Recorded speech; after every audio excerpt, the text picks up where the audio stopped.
Présidentielle, l'interview sur Radio Classique et Public Sénat.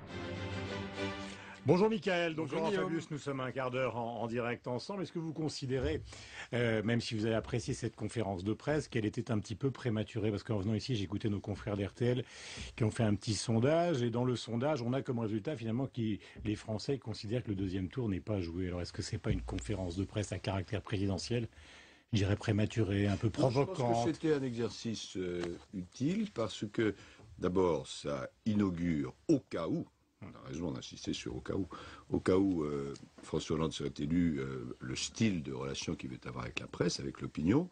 Et puis, c'est une bonne occasion de faire le point sur un sujet, qui était en l'occurrence le mémorandum européen, et puis de se livrer aux questions de vos confrères, notamment sur la politique internationale. Il y a beaucoup de gens qui considèrent que vous allez être ministre des Affaires étrangères au cas où, justement, je reprends votre expression. Est-ce que ça veut dire que les propos tenus par Mario Draghi vont vous faciliter la tâche quand il s'agira justement de converser avec Madame Merkel?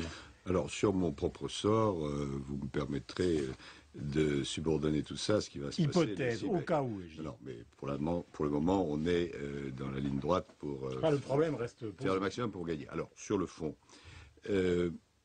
les propos de Mario Draghi, même s'il ne faut pas les tirer dans un sens qu'il n'a pas voulu, où il n'a pas voulu aller, signifie qu'une certitude, c'est qu'on a besoin de croissance, ne serait-ce que pour arriver à respecter la discipline budgétaire. C'est quelque chose que nous, autour de François Hollande, nous soutenons depuis longtemps, que vous aviez vu se dessiner déjà dans la presse internationale. Il y avait eu un article de Financial Times très très remarqué, et Mario Draghi a confirmé ce point. Mais quand il dit qu'il faut revenir en arrière, parce que justement il y a des interprétations différentes ce matin, est-ce qu'on ajoute un volet sur la croissance, ou est-ce qu'on reprend tout et on négocie tout? Écoutez, notre idée, François Hollande a demandé que nous préparions un mémorandum qui est prêt, je vous le confirme, et qui sera envoyé aux différentes exécutifs au lendemain de l'élection du mois de mai, pour dire la chose suivante. La discipline budgétaire, c'est nécessaire. Mais l'expérience prouve que s'il n'y a pas un complément de croissance, ça ne marche pas.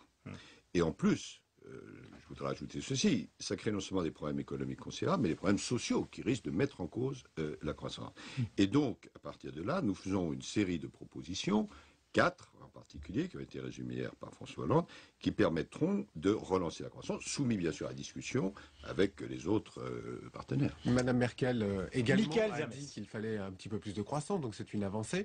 Ou est-ce que vous considérez que c'est la première victoire de François Hollande? On ne peut pas encore parler de victoire, mais on doit constater que, alors qu'il y a encore quelques semaines, on entendait un seul son, rigueur, rigueur, rigueur, rigueur et même austérité, désormais, on entend sérieux budgétaire, oui, mais en même temps croissance. Et c'est un changement de climat qui est important. Et pourtant, la ratification des traités a déjà été faite pour 3 pays. L'Irlande également, le 31 mai, il y aura un référendum. Comment est-ce que vous ferez pour renégocier ce traité alors que 3 pays ont déjà ratifié le texte? Oui, d'autres ne l'ont pas ratifié. En particulier, vous savez qu'en Allemagne, il faut l'aval de l'opposition pour pouvoir ratifier le traité, puisqu'il y a une majorité qualifiée. Il y a plusieurs procédures juridiques, je ne vais pas vous ennuyer avec ça, mais on peut tout à fait envisager qu'il y ait un instrument juridique de même valeur que la partie budgétaire et qui aborde toute la question de la croissance. Soyons clairs, nous ne sommes pas du tout hostiles à la discipline budgétaire, alors qu'aujourd'hui, c'est ça qui est paradoxal, monsieur Sarkozy, qui défend, paraît-il, ce traité, ne respecte pas cette discipline budgétaire. Évidemment, on a besoin de discipline budgétaire, mais on n'arrivera pas ni à relancer l'emploi, ce qui est majeur, ni à redonner du crédit à la cause européenne, ni même à respecter les équilibres budgétaires sans croissance. Tout ça serait l'exemple, le dernier exemple, vient d'être donné à la fois par l'Espagne, par les Pays-Bas, vous avez eu la crise politique, et par la Grande-Bretagne. On a appris statistiquement que la Grande-Bretagne était en récession, faute de projet de croissance. D'un mot, Laurent Fabius, toujours sans règle d'or. François Hollande l'a répété hier. Une règle d'or au niveau européen, toujours pas? Oui, c'est pas constitutionnellement, ce n'est pas nécessaire d'avoir une règle d'or. Ce qu'il faut, c'est appliquer à soi-même une règle de discipline. et nous sommes fixés un cap qui sera respecté. 2017, équilibre budgétaire. Il y a un climat quand même dans cette campagne, vous les connaissez, les campagnes, vous avez beaucoup d'expérience, qui quand même est en train de se durcir sacrément, et notamment dans l'entourage de Nicolas Sarkozy. On considère que votre programme économique, c'est au fond la Grèce ou l'Espagne, -5. Et toujours dans la nuance. Non, mais enfin, ce sont des... Oui, enfin, considérant qu'il n'y a pas de financement précis, justement, de la baisse des dépenses publiques. Monsieur Sarkozy serait prudent dans ce domaine, car j'ai retrouvé des propos de monsieur Sarkozy quelques mois après la chute de la Grèce et la chute de l'Espagne, où il vantait, avec des adjectifs que je ne pourrais même pas imaginer, la qualité de la gestion grecque et de la gestion espagnole. Bon, mais je voudrais vous raconter une petite anecdote, elle est très rapide, qui revient sur ce climat dont vous parlez. Lundi, j'étais à l'Assemblée nationale et je rencontre un collègue de droite avec qui j'ai des relations amicales dans les couloirs de l'Assemblée. Et bon, il n'avait pas très bonne mine. Alors, je lui dis comment ça va, il me dit oh ça va pas du tout, on va être battu, etc. Et je lui dis mais c'est ouvert, bon c'est pas encore. Bon. Il me dit oui mais ce dont tu te rends pas compte, c'est que même si Sarkozy était élu, pour nous c'est épouvantable. Ah alors, je dis quoi? C'est une bénédiction pour vous. Attendez. Il me dit mais oui parce que on ne pourra plus l'arrêter. Il dira, mais écoutez, j'étais menacé, j'ai remporté la victoire, c'est grâce à moi, taisez-vous, je fais maintenant ce que je veux. J'ai réfléchi à ça dans la journée, et indépendamment de l'aspect de droite, ça me fait penser à quelque chose qui là est une vraie prise de position politique. M. Sarkozy, au fond, a eu deux périodes dans son quinquennat. La première, où il a fait beaucoup de sottises, la deuxième, où il est un peu revenu en arrière sur certains points. Pourquoi ? Parce qu'il y avait le butoir de la réélection. S'il a supprimé le bouclier fiscal, pris quelques autres mesures, c'est parce qu'il se disait je vais être battu, donc je suis obligé de modérer mes appétits. Mais s'il était réélu, et après, et c'est la dernière fois pour lui, donc c'est un Sarkozy sans aucune limite. Sans limite. Compte tenu à la fois de ce qu'il pense et de son caractère, ça veut dire que rien n'est garanti. Ça veut dire que la sécurité sociale, le service public, les collectivités locales, tout est menacé si M. Sarkozy était réélu. Un Sarkozy sans limite, un Sarkozy sans butoir, un Sarkozy sans garde-fou, c'est un grand danger pour les équilibres en France. Mais sur la question que j'évoquais tout à l'heure, après cette anecdote, qui est celle de la mise... Significative. Je n'ai pas dit le contraire, mais sur la question elle-même, c'est-à-dire de considérer que le programme de François Hollande est inique ou anti-économique, pour reprendre une vieille expression de Jacques Attali il y a... Ça n'a pas du tout de sens. Nous avons étudié tout ça sérieusement, très sérieusement. Certains disent, je ne suis pas d'accord avec eux, trop sérieusement. Les choses sont équilibrées. Nous avons la nécessité du redressement. Donc la première phase du quinquennat sera une phase de redressement difficile. Redressement commercial, redressement financier. Guillaume Durand, une petite colle, mais je vous donnerai tout de suite la réponse. À l'issue de la gestion exemplaire de M. Sarkozy, savez-vous combien le nouveau gouvernement devra trouver à emprunter par jour? Non, mais là, c'est... 500 millions d'euros. 500 millions d'euros. Et M. Sarkozy nous fait des leçons d'équilibre budgétaire. Alors, donc, nous avons intégré tout ça. Nous sommes des gens sérieux. Nous redressons dans un premier temps. Il y aura ensuite, nous l'espérons, le redémarrage de la croissance, et c'est là où l'affaire européenne est aussi très importante. C'est ce qui conteste, justement. C'est-à-dire qu'ils considèrent que les hypothèses de croissance que vous retenez sont les hypothèses... Ce sont les mêmes que les leurs.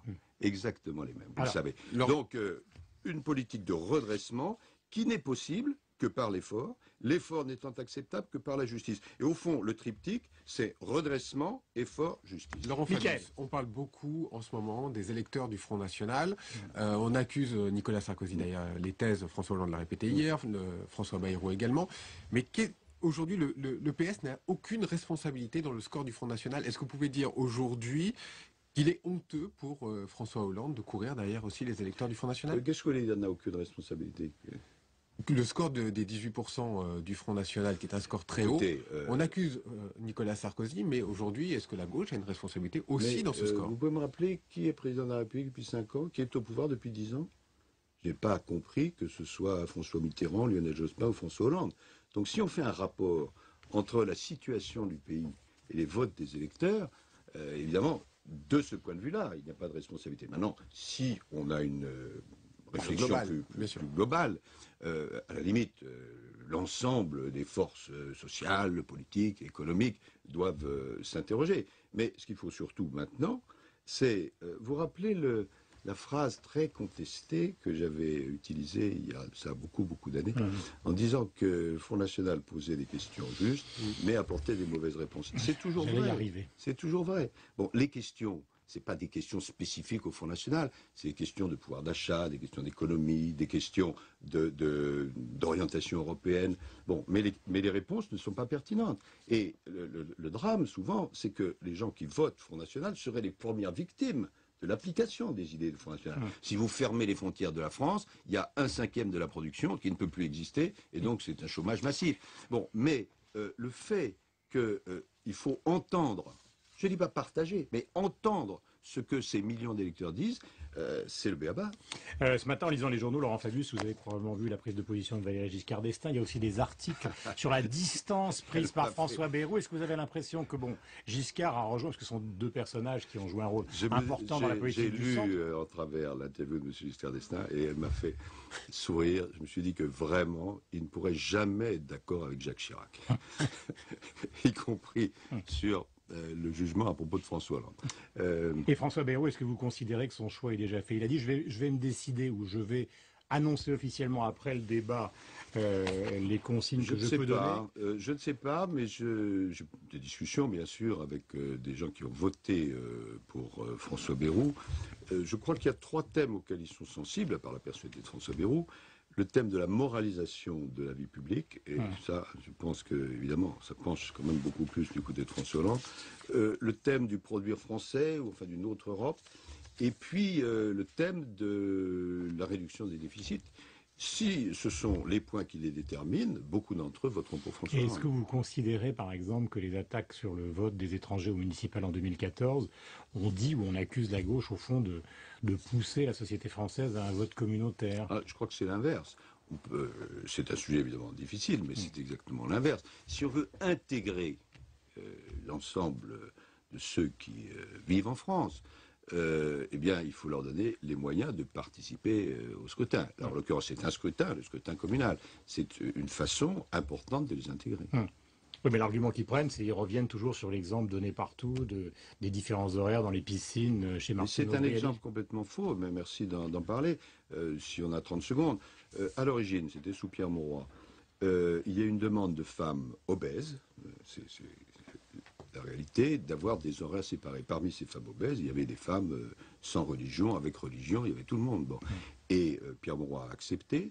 Ensuite, Martine Aubry a succédé. Et au bout d'un certain temps, on s'est aperçu qu'il y avait eu un glissement. C'est-à-dire on est passé de femmes obèses à une polémique sur la religion. Et donc, Martine Aubry a stoppé immédiatement cela. Et il n'y a pas de raison qu'il y ait des horaires séparés. Laurent Fabius, j'ai 2 petites questions pour terminer avec Mickaël. C'est 2 week-ends importants pour vous, parce qu'il y a un match de foot. Ah, oui. Et puis il y a quand même, l'homme qui a été Premier ministre avant l'âge de 40 ans, et éventuellement donc une victoire de la gauche. Le regard que vous portez sur ces 2 événements? C'est pas la même chose. Non, pas du tout. C'est la compression du temps qui nous amène à rapprocher. Sur le 6 mai, écoutez, j'espère, comme beaucoup de Français, la victoire de François Hollande, qui sera dans une période très difficile, mais en tirant les leçons de l'expérience. C'est à ça qu'il peut servir l'expérience.